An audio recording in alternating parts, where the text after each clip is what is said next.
Amada congregación, amado pastor, y es un privilegio poder compartir hoy la palabra del Señor. El pasaje bíblico de hoy está en el Evangelio de Juan, capítulo 8, versos del 2 al 11.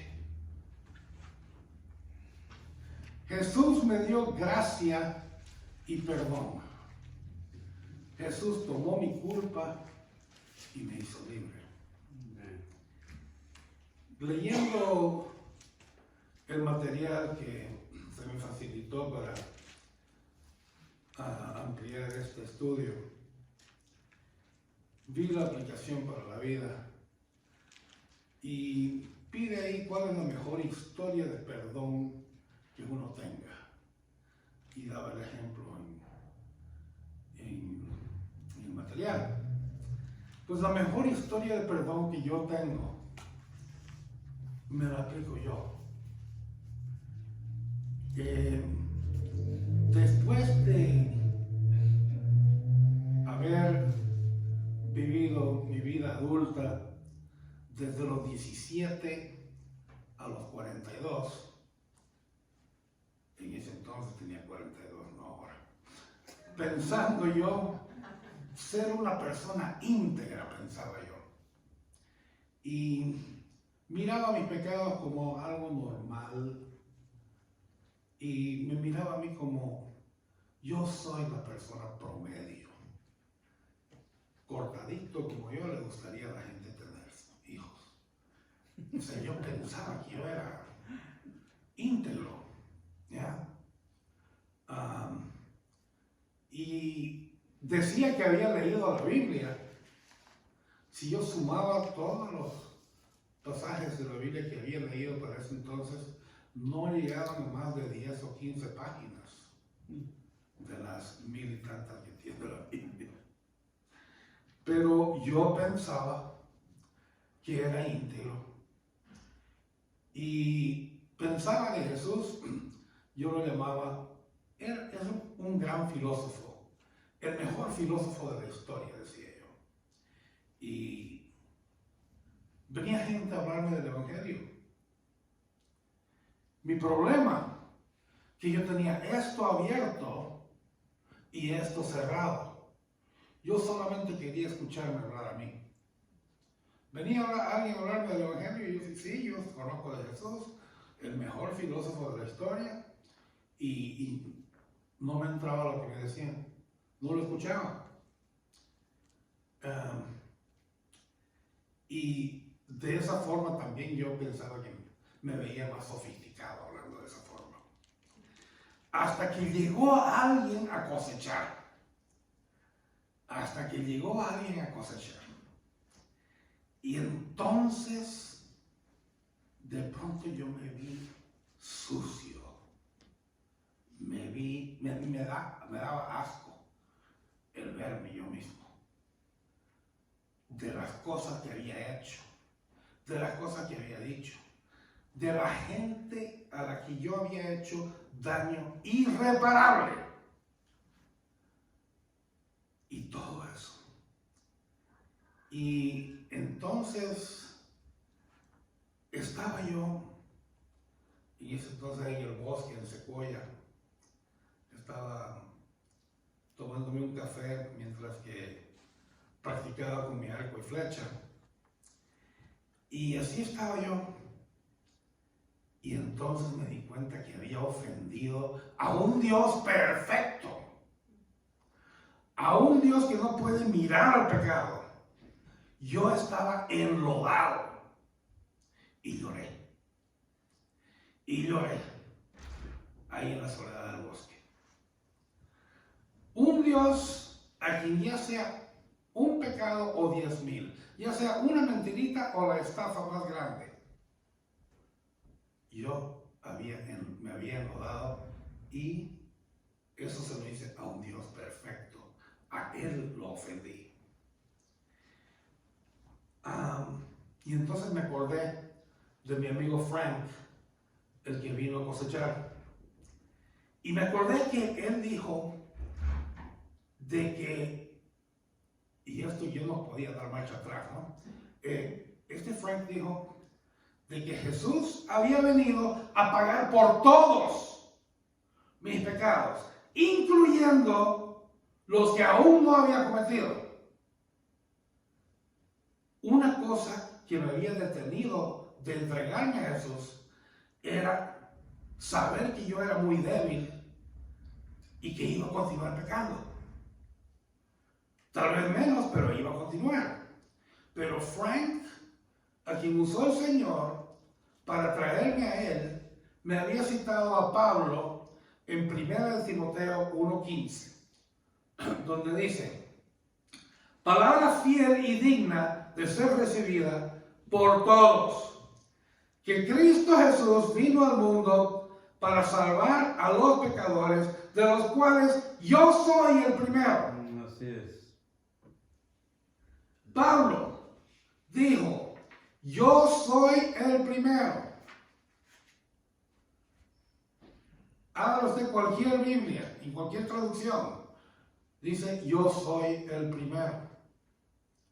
Menos la nueva traducción viviente, que la completa un poco más, dice: yo soy el peor de todos.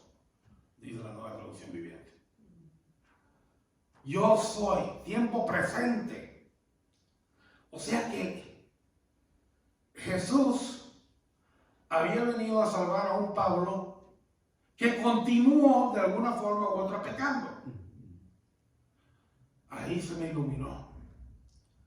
Se me iluminó de que a este Pablo, que el Señor lo llevó al tercer cielo a hablar con él y mostrarle cosas de las cuales sería un pecado el siquiera tratar de describirlas, dice, porque quedaría corto.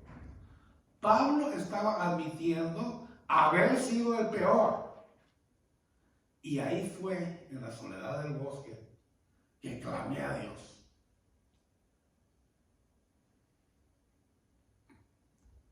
Para que me salvara. Porque yo no sabría vivir sin pecar. Ahí estuvo lo que necesitaba saber. Que aún siendo pecador, puedo confiar en la labor de Jesús. Amén. Quien vino a salvarme. Gloria sea a Dios. Amén. No soy perfecto, gracias a Dios. Perdón, no soy perfecto, pero gracias a Dios tampoco soy quien era. Es una labor diaria. Diaria. Mucha gente vive cargando un peso increíble. Saben el mal que han causado y viven en culpabilidad y vergüenza. Las buenas nuevas que Frank Battisti compartió conmigo eran las mismas buenas nuevas que están disponibles para todos.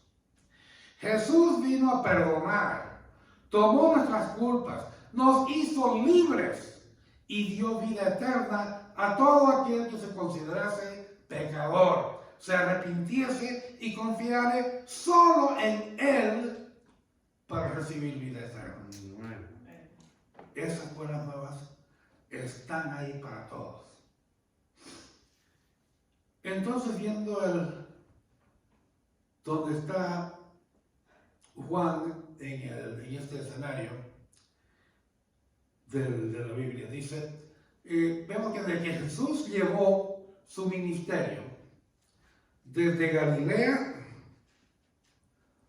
a Jerusalén, sabiendo que en Jerusalén los fariseos querían asesinarlo.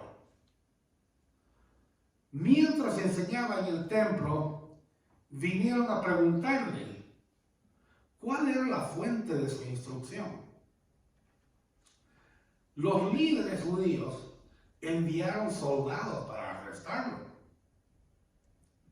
Cuando volvieron y reportaron que no podían arrestarlo, Nicodemo, uno de los líderes, les dijo a todos los demás que prestaran más atención a lo que Jesús decía, antes de apresurarse a juzgarlo. Y es así como entramos al texto de hoy. Entramos a Juan, capítulo 8. Leamos del verso 2 al 6a. Y dice: y por la mañana volvió al templo,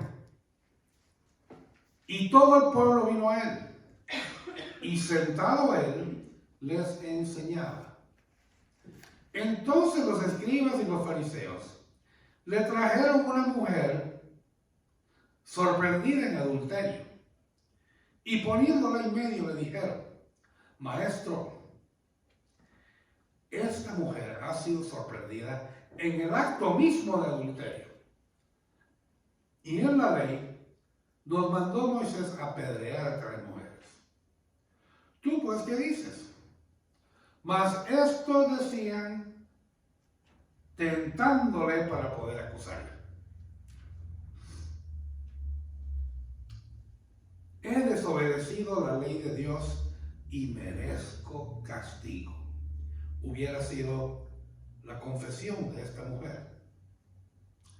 Al alba, Jesús estaba enseñando en el templo y la gente le escuchaba, dice todo el pueblo. Versos 3 y 4. Los fariseos y los sacerdotes ya habían demostrado su odio por Jesús. Ahora, los maestros de la ley o escribas acompañaron a los sacerdotes e interrumpieron la enseñanza, trayendo a esta mujer, quien habían sorprendido en adulterio, dice el texto, citando lo que dijeron los fariseos, dice en el acto mismo. Los escribas eran maestros en la ley de Moisés. La misión de los fariseos era guiar al pueblo de Israel a mantenerse separados de los gentiles. La misión común de los dos, de los escribas y los fariseos, era exponer a Jesús quebrantando su versión de lo que ellos consideraban que era la ley, poniendo todo el peso de la ley sobre Jesús, usando a esta mujer para atraparlo.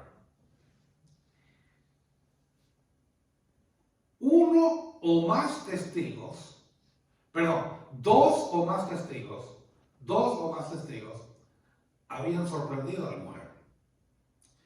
Ahora, dice inicialmente que la habían sorprendido, o sea que la habían sorprendido en adulterio.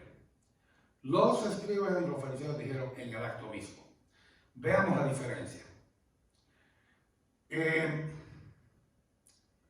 Deuteronomio 22 al 24, o Levítico 20:10, los dos dicen lo mismo, voy a leer solo uno. Dice: si fuere sorprendido alguno acostado con una mujer, casada con un marido, ambos morirán. El hombre que se acostó con la mujer y la mujer también. Así quitará el mal de Israel. Entonces, si fue simplemente sorprendida, o sea, dense cuenta lo difícil que sería encontrar a alguien en el acto mismo, piense. O sea, tal vez verlos tomar un café juntos o hablando solos, ya en algún lugar. Eso ya llevaría suficiente peso como evidencia circunstancial para un juicio.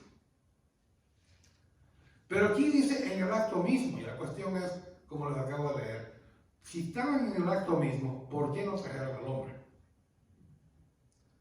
¿Ya? Si estuviera, o sea, no se explica. Si estaba en el acto mismo, debería haber traído al hombre. Si no, debía ser un juicio. Pero estos decían: olvidémonos del juicio, matémosla, Olvidémonos de llevar delante de un juez y que haya uno que es testigo y otro más. No, llevémosla donde Jesús. A ver, cachémoslo, agarrémoslo a Jesús. Veamos qué dice Él sobre cómo aplicar la ley. Verso 6a. Ni les interesaba la ley, ni hacer justicia, ni lo que fuera pasar a la mujer. Solo querían atrapar a Jesús, ahí dice. Si decían que la dejase ir, entonces no obedecía la ley. Si decía que la apedrearan, entonces estaba cruzando la ley de los romanos, que nadie más que un romano podía matar, los locales no podían matar. Al leer este pasaje, si lo leemos a conciencia, y le pido que lo hagan llegar a su casa, viendo ambos lados, a veces nos identificamos con la mujer, viendo las veces que hemos pecado nosotros y la gran necesidad de gracia, de perdón que tenemos. Pero ¿qué pasa cuando el pecado no es nuestro? Y vemos algo en televisión, nos enteramos de una noticia. Nos volvemos como los fariseos. ¡Mátenlo! ¿Ya? Y nos olvidamos de cualquier gracia o perdón que esa persona pudiera querer. Nos olvidamos. ¿Por qué es nuestra primera reacción casi siempre el juzgar a otros? Les dejo esa pregunta para que la lleven a su casa. Ahora, volviendo a lo que estamos leyendo, cuando le dicen a Jesús, ¿tú qué dices? La respuesta más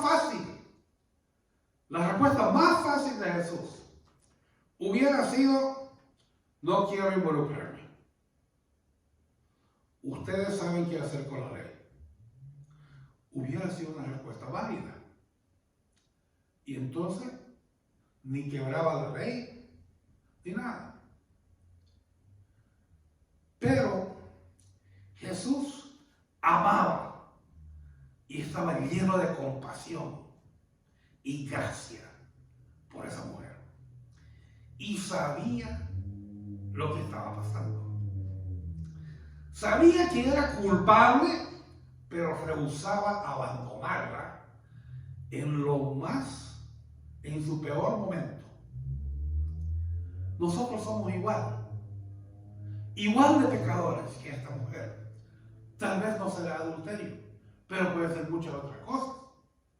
¿Ya? Y en lo más ofensivo de nuestras vidas, ya sea el orgullo, el chisme, mentiras, glotonería, asesinato, adulterio, fornicación o cualquier sabor de pecado que nos caracterizaba o aún caracteriza, en lo peor, Él decidió morir para pagar nuestra culpa. En lo peor de nuestros momentos, Él decidió morir por usted y por mí. En los siguientes versos veremos que todos somos culpables de romper los mandamientos de Dios. Veamos Juan 8 del 6b al 9. Dice, pero Jesús, inclinado hacia el suelo, escribía en la tierra con el dedo.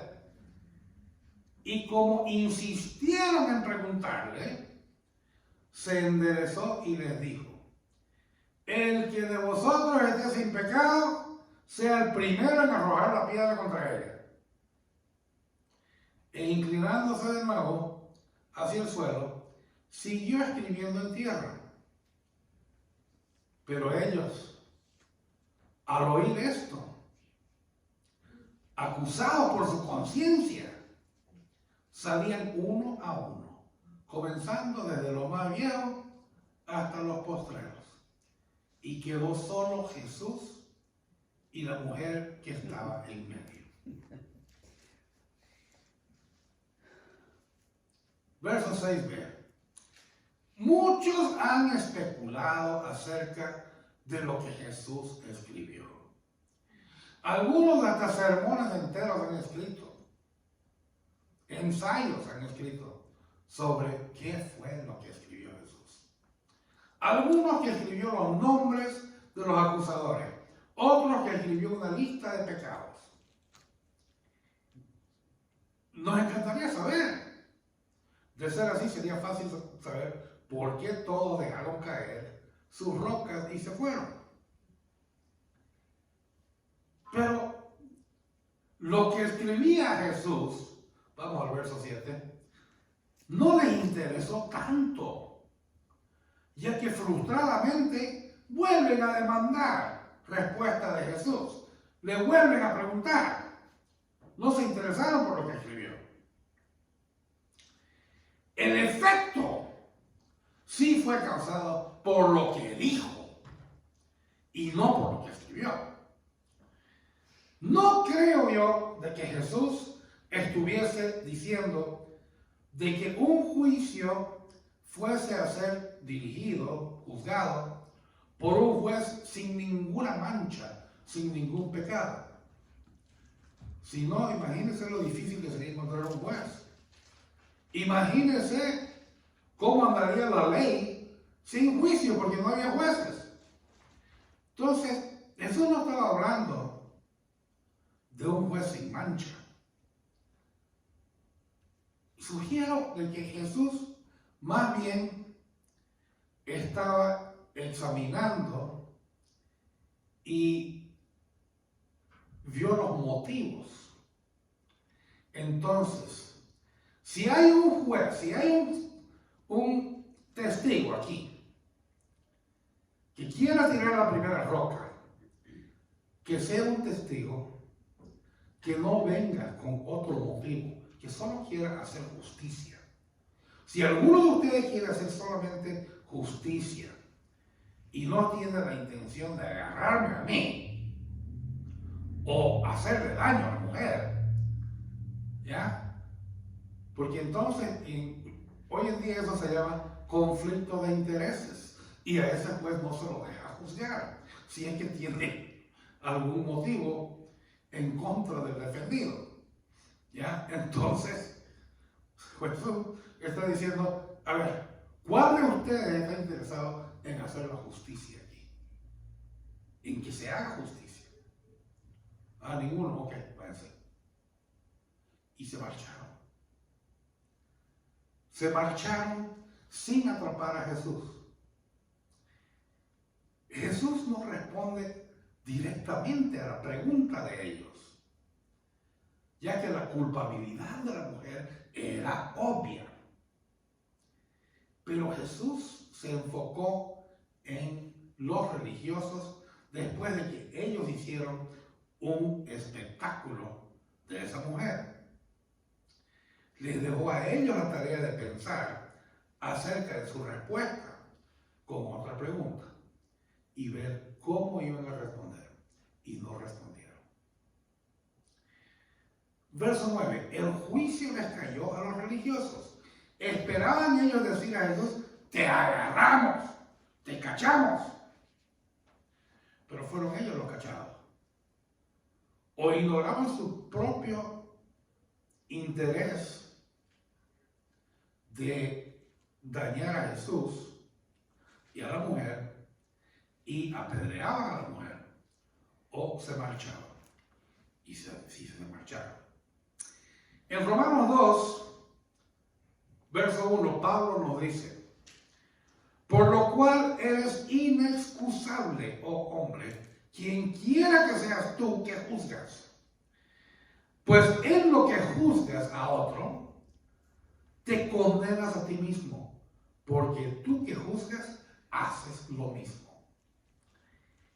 Luego en el verso 22 dice Pablo, tú que dices que no se ha de adulterar, adúlteras. Estos hombres habían olvidado su propio interés al condenar a la mujer. No pudieron iniciar un contraargumento, tal que todos solo se marcharon.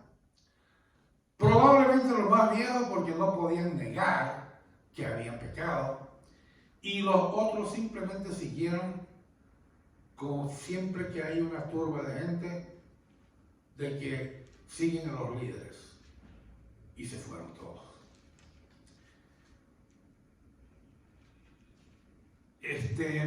Deuteronomio, capítulo 13, verso 9, dice: sino que lo matarás. Aquí está lo que hablaba Jesús. Tu mano se alzará primero sobre él para matarle, y después la mano de todo el pueblo. Deuteronomio 17:6 dice: por dicho de 2 o de 3 testigos morirá el que hubiere de morir. No morirá por el dicho de un solo testigo. La mano de los testigos estará primero sobre él para matarle, y después la mano de todo el pueblo. Así quitarás el mal de en medio de ti. O sea que los testigos serían los primeros en arrojar la piedra. Preguntémonos a nosotros, ¿cuándo nos sentimos más tentados a tirar piedras?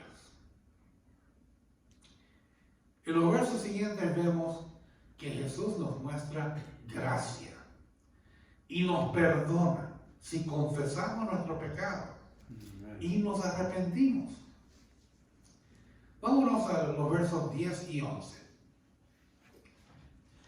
Enderezándose Jesús y no viendo a nadie, sino a la mujer, le dijo: mujer, ¿dónde están los que te acusaban? ¿Ninguno te condenó? Ella dijo: ninguno, Señor. Entonces Jesús le dijo: ni yo te condeno. Ve y no peques más. Gloria sea a Dios. Gloria al Señor. Una vez se marchan todos los acusadores aquí, Jesús se levanta una vez más, y esta vez se levanta a hablar con la mujer, haciéndole ver que la valoraba como persona y deseaba que ella le escuchase. Usó el mismo término mujer que usó con su madre en el 2 capítulo de Juan, en la boda de Caná, y en el capítulo 19, en la cruz. Le hace 2 preguntas. ¿Dónde están los religiosos que hicieron un espectáculo de ella? Y segundo, si alguno la había condenado. Los religiosos habían sorprendido a la mujer en adulterio y podían condenarla de ser así. Pero ellos querían que Jesús se les uniera. Jesús les desafió a que tiraran la primera piedra. Ella esperaba la primera piedra y después que llovieran las piedras. Eso es lo que esperaba ella. En vez de eso, se fueron después de haber tenido la oportunidad de condenarla.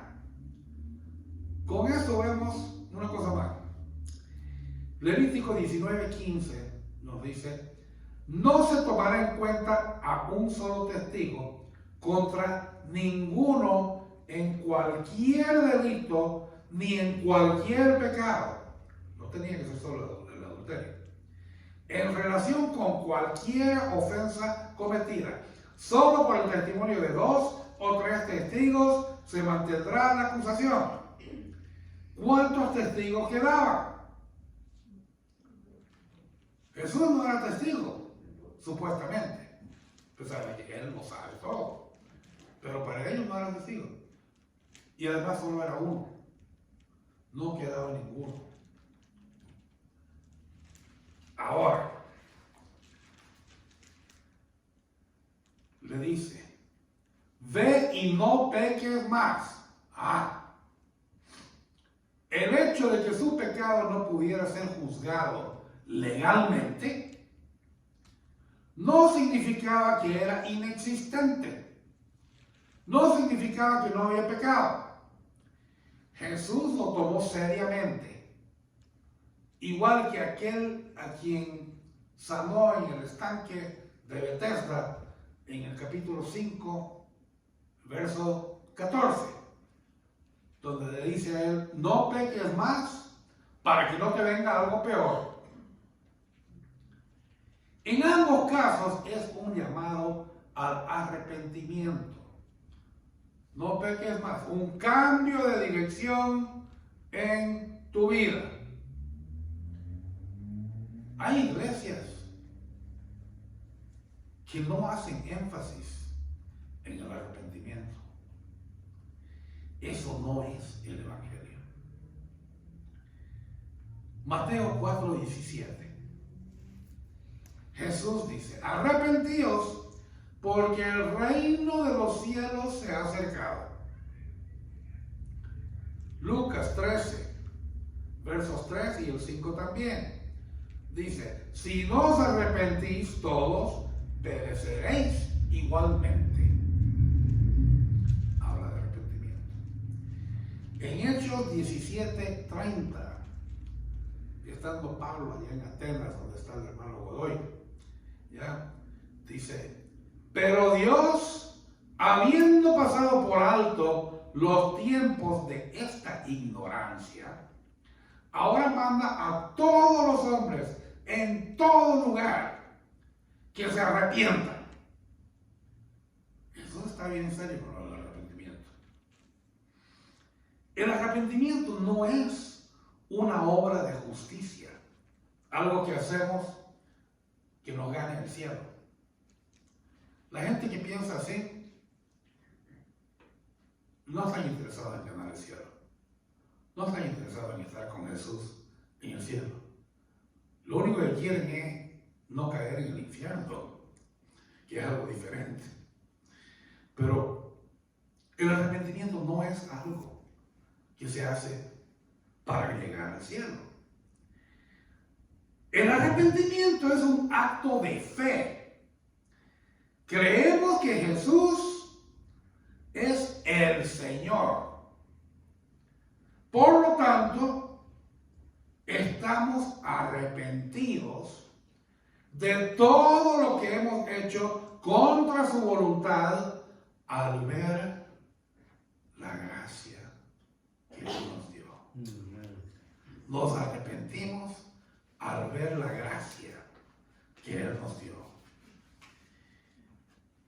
Ahora, volviendo al texto, por supuesto que Jesús tenía toda la autoridad para condenarla, al igual que cada uno de nosotros. Pero en vez de condenarla, la roció de gracia. Gloria a Dios. Como Él mismo dijo en Juan 3:17. Porque no envió Dios a su Hijo al mundo para condenar al mundo, sino para que el mundo sea salvo por Él.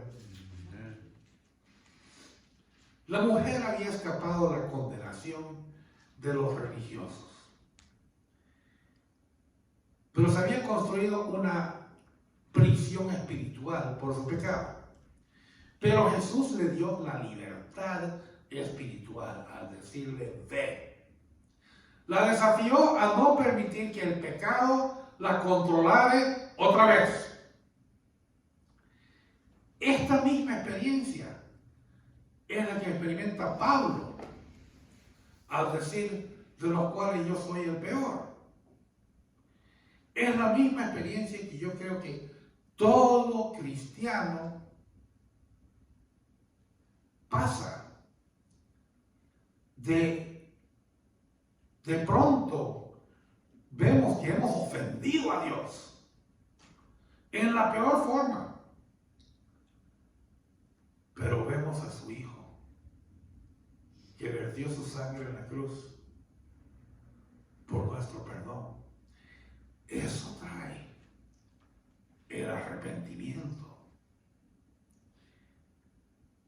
no nos arrepentimos para conseguir gracia.